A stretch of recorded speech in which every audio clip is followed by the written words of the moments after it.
오늘은 역사 속 예수님의 발자취 12번째 시간으로 예수 그리스도의 초기 갈릴리 사역 가운데 있었던 산상수훈에 대해서 여러분과 함께 말씀을 나누려고 합니다.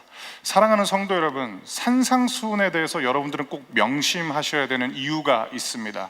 왜냐하면 모든 기독교 신앙인의 종착지가 바로 이 산상수훈이기 때문입니다. 존 스토트라는 인물이 있었는데 가장 영향력 있고 또 존경받는 우리 복음주의 신앙권 안에서 지도자였는데, 이 존 스토트 역시 자신의 생애 마지막 부분에 이 산상수훈이라는 말씀 앞에서 멈춰서고, 그가 천국 가기 전까지 끊임없이 크리스천들에게 외쳤던 말씀도 이 산상수훈인데, 그러면 왜 수많은 그리스도인들이 이 산상수훈을 자신들의 신앙 여정의 종착지로 삼았는가? 이유는 간단합니다. 예수님께서 이 산상수훈을 통하여서 예수님을 믿는 또 예수를 따르는 제자들의 삶과 하나님의 자녀들인 성도의 삶은 어떠해야 되는지 분명하게 말씀하셨기 때문입니다.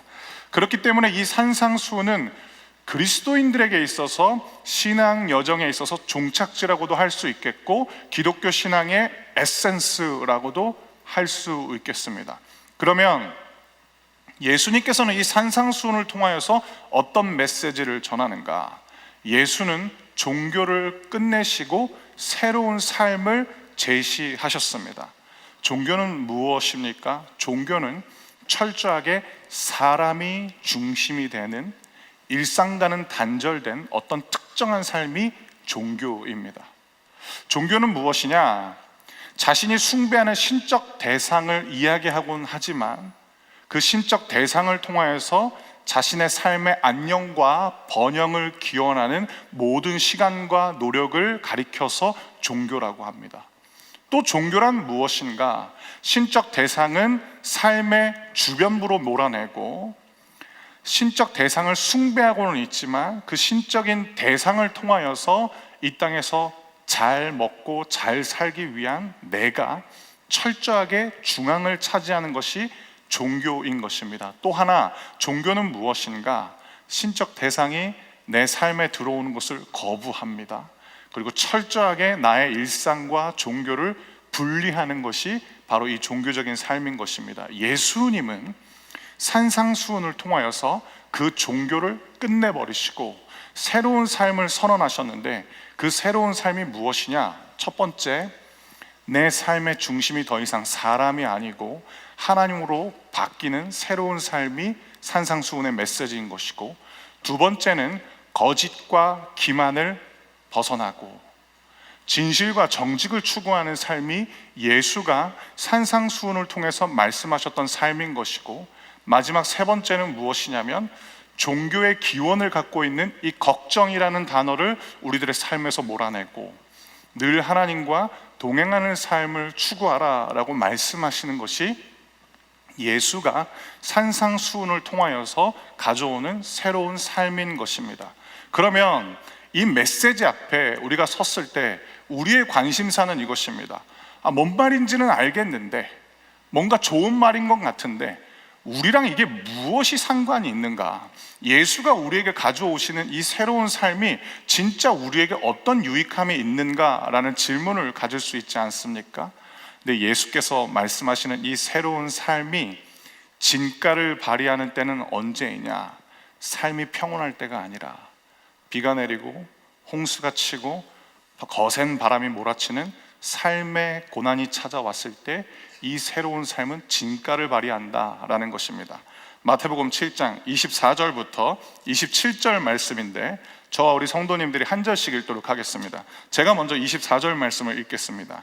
내 말을 듣고 그대로 행하는 사람은 바위 위에 집을 지은 지혜로운 사람과 같다. 25절, 비가 내리고 홍수가 나고 바람이 불어 그 집에 몰아쳐도 그 집은 무너지지 않았다.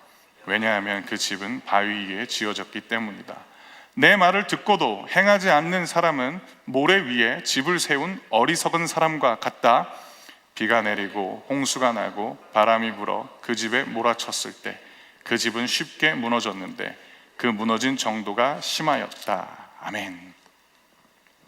예수가 가르쳐 주신 삶의 방식, 내 삶의 중심이 더 이상 사람이 아니라 하나님으로 삼고 거짓과 기만을 거부하고 정직과 진실을 추구하고 늘 하나님과 동행하는 삶을 살았을 때 그 삶은 어떻게 되느냐? 무엇과 같으냐? 바위 위에 집을 짓는 것과 같다라고 말합니다. 반면에 이 삶이 아니라 지금까지 줄곧 사람들이 그렇게 해왔던 것처럼 하나님을 믿는다고 말하지만 그저 종교심에 입각해서 하나님을 우리들의 인생의 주변부로 두면 어떻게 되느냐? 모래 위에 집을 지은 것과 같다라고 말하는 것입니다. 여러분 한번 상상해 보시겠어요? 바위 위에 집을 지으면 집을 세우는 거에 있어서 시간도 오래 걸립니다. 그리고 땅을 평평하게 하는 평탄화 작업도 고통스럽습니다. 기둥을 세워야 되지 않습니까? 기둥을 세우기 위해서는 말뚝을 박는데 그 말뚝을 박는 과정도 몹시 힘듭니다. 왜냐? 기초가 바위이기 때문입니다. 그러나 만약 땅이 평평하게 되고 기둥을 완전하게 세우고 지붕까지 올렸다면 그 집은 견고할 것입니다. 똑같습니다. 기초가 바위이기 때문입니다. 평탄할 때는 모래 위에 집을 세운 사람들과 눈이 마주치면 늘 자괴감에 빠질 수도 있겠죠. 저 사람은 왜 이렇게 빨리 집을 세울까? 저 사람은 왜 이렇게 금방 바닥이 평평해질까? 저 사람은 왜 그렇게 기둥을 세우는 것도 나보다 훨씬 빠를까? 그런데 비가 내리고 홍수가 내리고 그리고 바람이 거세게 칠 때 모래 위에 지은 집은 금방 무너져 내린다라는 것, 산상수훈의 말씀을 통하여서 새로운 삶을 살기 시작하는 사람들에게는 비가 내리고 홍수가 치고 바람이 몰아칠 때 그때 비로소 진가가 드러난다라고 예수께서 말씀하시는 것입니다. 그러므로 예수님께서 산상수훈을 통하여서 우리에게 전하시고자 하는 새로운 삶은 예수님을 위한 것도 아니고 하나님을 위한 것도 아니고 이 말씀을 듣고 있는 우리를 위한 것입니다. 첫 번째로 이제 예수님께서 이 산상수훈을 통해서 우리에게 주시고자 하는 새로운 삶에 대해서 살펴보도록 할 텐데, 그 삶은 무엇이냐? 삶의 중심을 사람이 아니라 하나님께 두는 삶을 시작하는 것입니다. 우리 다 함께 마태복음 5장 3절 말씀인데, 마태복음 5장 3절 말씀을 한 목소리로 읽도록 하겠습니다. 시작. 마음이 가난한 사람은 복이 있다. 하늘나라가 그들의 것이다. 아멘. 마태복음 5장 3절에 나오는 가난이라는 이 단어를 우리는 주목해야 됩니다. 모든 종교가 그리고 모든 사람이 거부하는 삶의 순간입니다. 가난을 좋아하는 사람이 어디 있겠습니까? 물론 마태복음 5장 3절은 우리에게 심리적인 안정감을 하나 줍니다. 마음이 가난한 거래. 그런데 여러분, 성경에서 말씀하는 가난은 마음의 가난보다 실제적인 가난이 훨씬 많습니다. 그런데 예수님께서 여기서 가난한 거는 복이 있다라고 말씀하십니다. 와, 진짜 싫은데 우리는. 왜 복이 있을까? 그들이 하나님의 나라를 받게 될 것이기 때문이다. 하늘나라가 그들의 것이기 때문이다 라고 예수님께서 말씀하십니다. 마태복음에서 말씀하고 있는 하늘나라는 하나님 나라와 동의어인데, 왜 그러면 마음이 가난한 사람은 하나님의 나라를 선물로 받느냐? 여기서 말씀하고 있는 마음이 가난한 사람이라는 것은 어떤 사람을 뜻하는 거냐면 자신의 가난함을 하나님께 들고 나가는 것입니다. 사랑하는 성도 여러분, 여러분 꼭 기억하시길 바랍니다. 나보다 더 부유한 사람을 향해서 품는 분노는 정의로운 게 아닙니다. 나보다 더 부유한 사람을 갖고 있는 시기심은 공의로운 게 아닙니다. 나보다 더 부유한 사람을 향해서 갖고 있는 우리들의 질투와 그 사람을 향한 원망으로 우리는 절대로 부유해질 수 없습니다. 우리가 가난을 가지고 가야 되는 대상은 하나님인 것입니다. 그러면 하나님은 무엇을 주느냐? 하나님의 나라를 주는 것입니다. 가난은 우리를 수치스럽게 만들 때도 있습니다. 가난은 우리를 몹시도 불편하게 만듭니다. 그렇기 때문에 그 누구도 가난을 달가워하는 사람은 없는 것입니다. 그런데 삶의 중심이 사람이 아니라 하나님이 되면 이 가난한 순간에도 하나님을 찾게 되기 때문에 그의 인생 가운데 어떤 삶이 새롭게 펼쳐지느냐? 하나님이 다스리시고, 하나님이 무너졌던 질서와 균형을 회복시키시고, 하나님을 선물로 주는 삶이 그에게 찾아오게 된다라는 것입니다. 또 하나, 삶의 중심이 하나님으로 바뀌게 되면 가난도, 부유함도 하나님의 시간으로 바뀌게 되지만, 또 하나의 변화가 찾아오는데, 누군가에게 선행을 할 때도 맺게 되는 열매가 달라지게 됩니다. 그 내용은 마태복음 5장 13절부터 16절 말씀인데, 이 말씀도 저와 우리 성도님들이 한 절씩 읽도록 하겠습니다. 제가 먼저 13절을 읽겠습니다. 너희는 세상의 소금이다. 만일 소금이 그 맛을 잃으면 무엇으로 짠맛을 내겠느냐? 맛을 잃은 소금은 아무 쓸모가 없게 되어 밖에 버려져 사람들에게 밟힐 뿐이다. 너희는 세상의 빛이다. 산 위에 있는 도시는 숨겨질 수 없다. 등불을 돛박 안에 두지 않고 등잔대 위에 놓는다. 그래야 등불이 그 집에 있는 모든 사람에게 빛을 비추게 될 것이다. 16절, 이와 같이 너희 빛을 사람들에게 비춰라. 그래서 사람들이 너희의 선한 행동을 보고 하늘에 계신 너희 아버지께 영광을 돌리게 하여라. 아멘. 보통 선한 행동을 하면 우리가 기대하는 것은 무엇이냐? 타인의 인정 또는 칭찬, 다수의 사람들로부터 얻는 저 사람 좋은 사람이야 라는 평판을 우리는 기대합니다. 크리스천뿐만 아니라 기독교 신앙을 갖지 않는 사람들도 그걸 똑같이 기대합니다. 대부분의 사람들이 약간의 손해를 감수하는 이유는 그 약간의 손해보다 더 큰 이익을 기대하기 때문입니다. 쟤 되게 괜찮은 사람이야, 쟤 없으면 우리 안 돼 라는 것을 사람들은 듣고 싶어 합니다. 그런데 오늘 예수님께서 삶의 중심을 사람이 아니라 하나님께 둔 사람이 선행을 했을 때 어떤 열매를 맺게 되는지 말씀하시냐면, 하늘에 계신 너희 아버지가 영광을 얻게 될 것이다 라고 말씀하십니다. 그런데 그 결과에 누구도 불만을 제기하지 않습니다. 왜냐? 산상수훈을 받아들인 사람들의 삶의 중심은 하나님이시기 때문입니다. 소금, 빛, 공통점이 있습니다. 이 세상에 꼭 필요한 물질들입니다. 그리고 소금과 빛의 공통점은 무엇이냐면, 그들이 갖고 있는 고유 속성을 통하여서 이 세상에 필요한 존재로 서게 되는 것입니다. 소금은 짠맛을 통하여서 음식의 맛을 낼 뿐만 아니라 썩을 수밖에 없는 것을, 부패를 방지하게 하는 것이고, 빛은 그가 갖고 있었던 발현이라는 그 성질을 통하여서 어둠을 밝히는 역할을 합니다. 그런데 그 선한 행동 또는 그 필요한 존재를 유지하는 데 목적은 무엇이냐? 하나님의 영광이라는 것입니다. 사랑하는 성도 여러분, 여러분들에게 가슴 설레는 꿈을 제시합니다.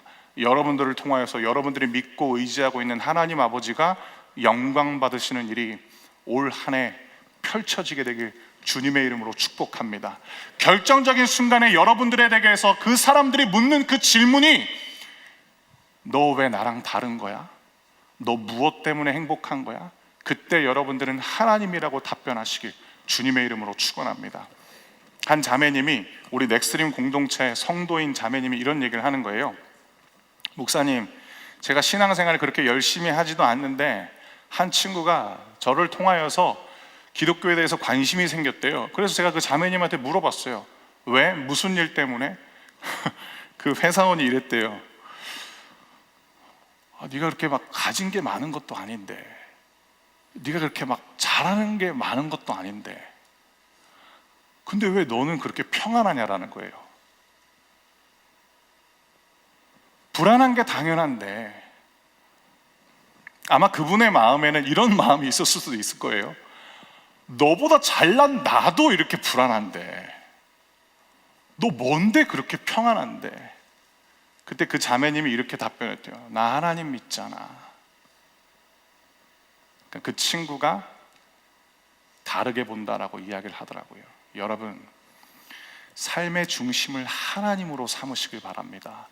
그리고 여러분들의 좋은 평판을 얻기 위해서 선행을 하지 마시고, 여러분들이 사랑하고 여러분들 믿고 여러분이 의지하시는 하나님이 그 결정적인 순간에 영광을 얻으시도록 빛으로 사십시오. 소금으로 살아가시길 주님의 이름으로 축원합니다. 두 번째 삶은 무엇이냐? 거짓과 기만을 거부하고 진실과 정직을 추구하는 삶인 것입니다.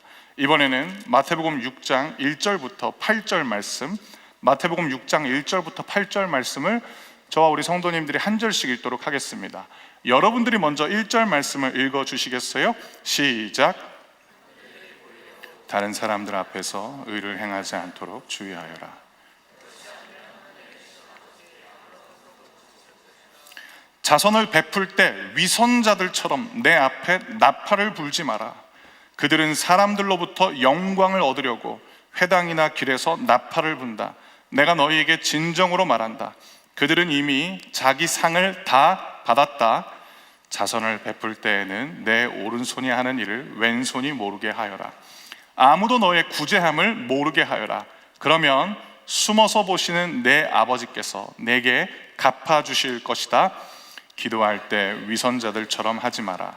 그들은 사람들에게 보이려고 회당이나 길 모퉁이에 서서 기도하기를 좋아한다. 내가 너희에게 진정으로 말한다. 그들은 이미 자기 상을 다 받았다. 기도할 때 골방에 들어가 문을 닫고 숨어 계시는 내 아버지께 기도하여라. 숨어서 보시는 내 아버지께서 내게 갚아주실 것이다. 기도할 때 이방 사람들처럼 아무 의미 없는 말을 되풀이하지 마라.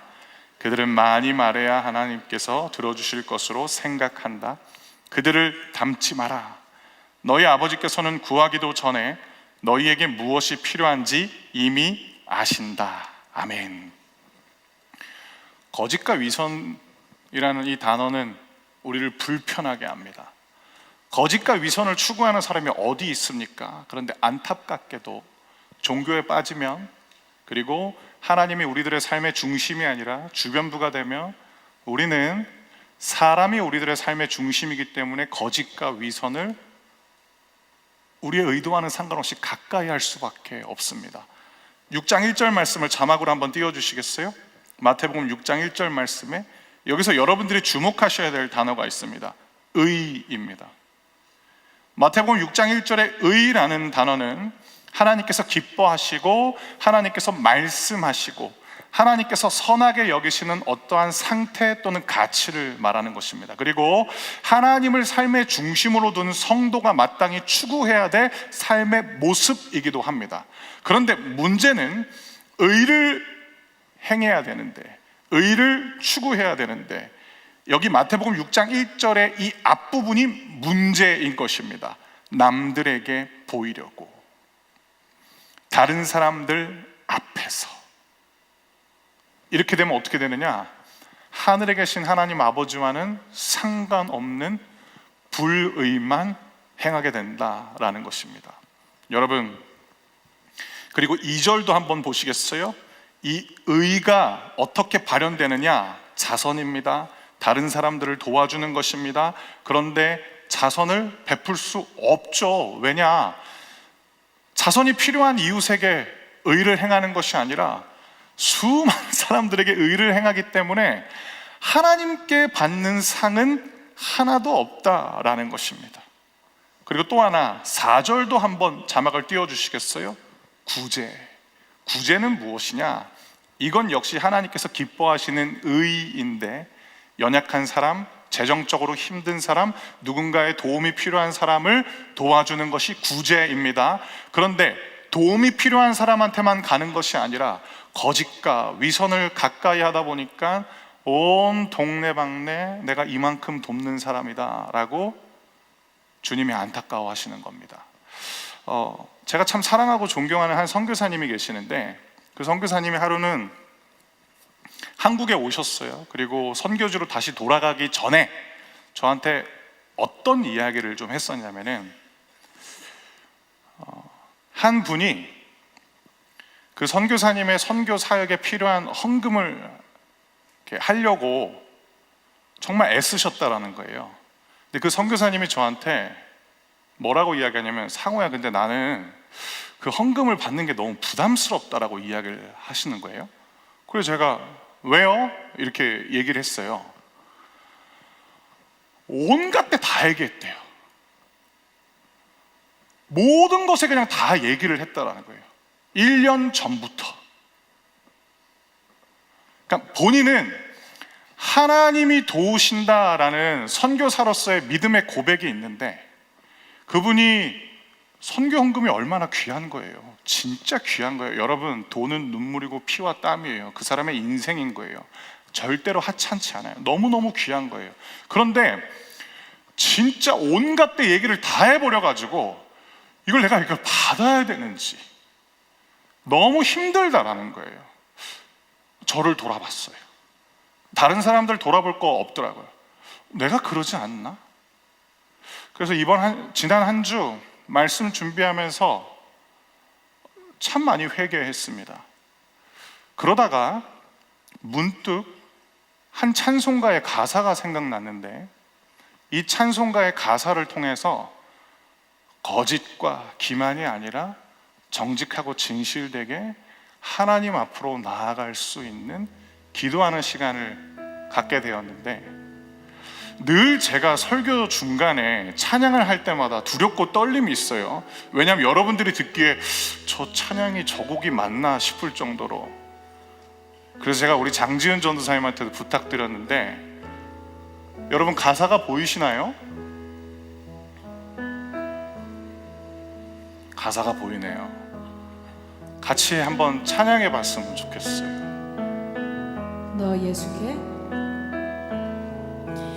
너 예수께 조용히 나가, 내 모든 짐 내려놓고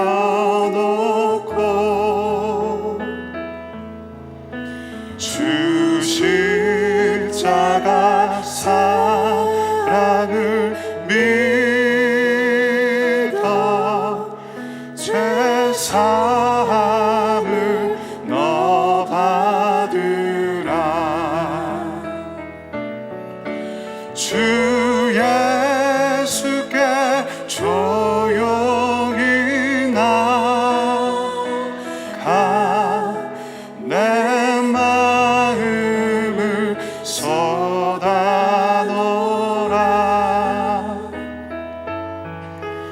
늘은 미리 오시는 주님, 큰 은혜를 베푸시리. 주 예수의 은혜를, 주 예수의 은혜를 입어 내 슬픔이 없어지리.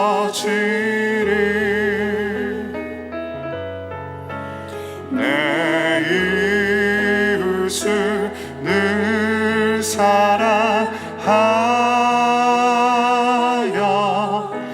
너 받은 것 거저 주라. 너 예수께 조용히 나가 내 마음을 쏟아놓으라.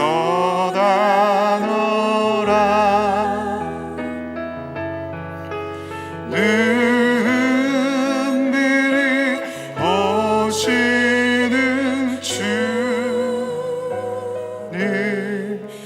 큰 은혜를 베푸시리. 주 예수를 친구로 삼아, 주 예수를 친구로 삼아 늘 내 옆에 모시어라.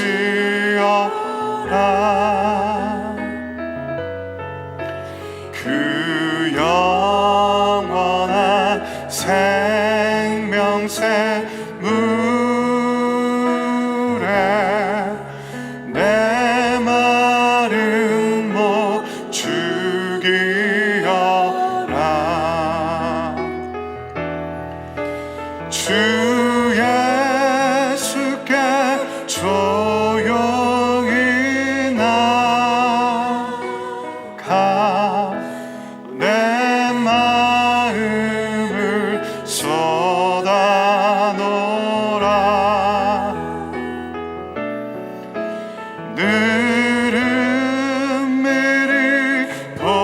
오시는 주님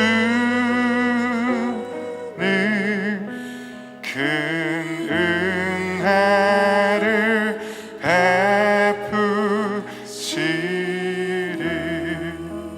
아멘. 여러분, 구제하고 누군가에게 자선을 베풀 때 주님이 다 보고 계십니다. 다른 사람한테 여러분을 드러내지 않으셔도 돼요.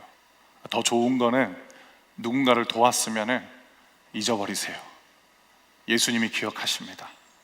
여러분들은 잊어버리시고 주님이 기억하실 때 여러분들에게 하늘의 상급이 찾아오는 것입니다. 마지막 세 번째, 예수님께서 이 산상수훈을 통하여서 우리에게 주시는 새로운 삶, 그 마지막 세 번째 삶은 무엇이냐면 늘 하나님과 동행하는 삶입니다. 이번에는 마태복음 6장 25절부터 34절 말씀인데 이 말씀도 한 절씩 읽도록 하겠습니다. 제가 먼저 25절을 읽겠습니다. 그러므로 내가 너희에게 말한다. 너희 목숨을 위하여 무엇을 먹을까 또는 무엇을 마실까 걱정하지 마라. 몸을 위하여 무엇을 입을까 걱정하지 마라. 목숨이 음식보다 훨씬 소중하지 않느냐? 몸이 옷보다 훨씬 소중하지 않느냐? 하늘에 있는 새를 보아라. 새는 심지도 않고 거두지도 않고 창고에 쌓아두지도 않는다. 너희 아버지께서 새들을 먹이신다. 너희는 새보다 훨씬 더 귀하지 않느냐? 너희 중에 누가 걱정해서 자기의 수명을 조금이라도 연장할 수 있느냐? 너희는 왜 옷에 대해 걱정하느냐? 들에 피는 백합꽃이 어떻게 자라는가 생각해 보아라. 백합은 수고도 하지 않고 옷감을 짜지도 않는다. 그러나 내가 너희에게 말한다. 온갖 영화를 누린 솔로몬도 이 꽃 하나에 견줄 만큼 아름다운 옷을 입어보지 못하였다. 하나님께서 오늘 있다가 내일이면 불 속에 던져질 들풀도 이렇게 입히시는데 너희를 더 소중하게 입히시지 않겠느냐? 믿음이 적은 사람들아. 그러므로 무엇을 먹을까, 무엇을 마실까, 혹은 무엇을 입을까 하면서 걱정하지 마라. 이런 걱정은 이방 사람들이나 하는 것이다. 하늘에 계신 너희 아버지께서는 너희에게 이 모든 것이 필요한 줄을 아신다. 먼저 아버지의 나라와 아버지의 의를 구하여라. 그러면 이 모든 것들이 너희에게 덤으로 주어질 것이다. 그러므로 내일 일을 걱정하지 마라. 오늘의 고통은 오늘로 충분하다. 아멘. 걱정, 종교의 기원이에요. 걱정 때문에 종교가 생겨난 거예요. 걱정 때문에 이 세상에 수많은 종교가 여전히 존재하는 겁니다.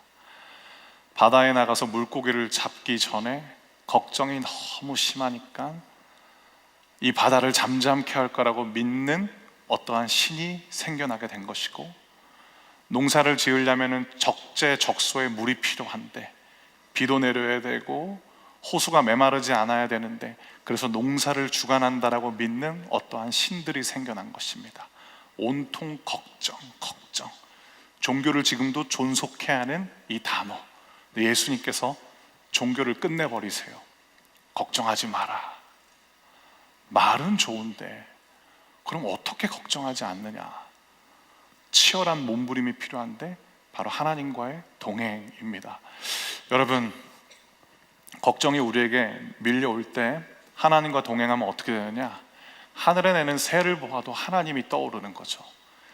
아, 저 작은 새도 먹이시는 하나님이 계시니까 걱정하지 말자. 하나님과 동행하면 걱정을 밀어냅니다.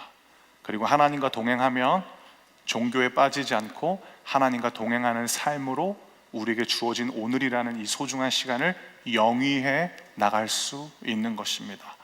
하나님과 동행하면 들에 핀 백합을 보면서 이것이야말로 하나님의 손길이야말로 가장 영광스러운 거지, 이것이야말로 진정한 아름다움인 거지, 내 힘으로 얻는 아름다움 말고 하나님이 주시는 아름다움에 감탄할 수 있는 것입니다. 여러분, 걱정이 너무 많으세요? 하나님과 동행하시길 바랍니다. 걱정이 너무 많으세요? 하나님께 기도하시길 바랍니다. 혼잣말은 기도 아닙니다. 그리고 기도로 시작하고 염려로 끝나는 것도 그거 기도 아니에요. 하나님께 기도하시길 바랍니다. 그러면 예수님이 여러분에게 주시길 원하는 그 새로운 삶, 걱정은 사라지게 되고 하나님과의 동행이 시작되는 것입니다.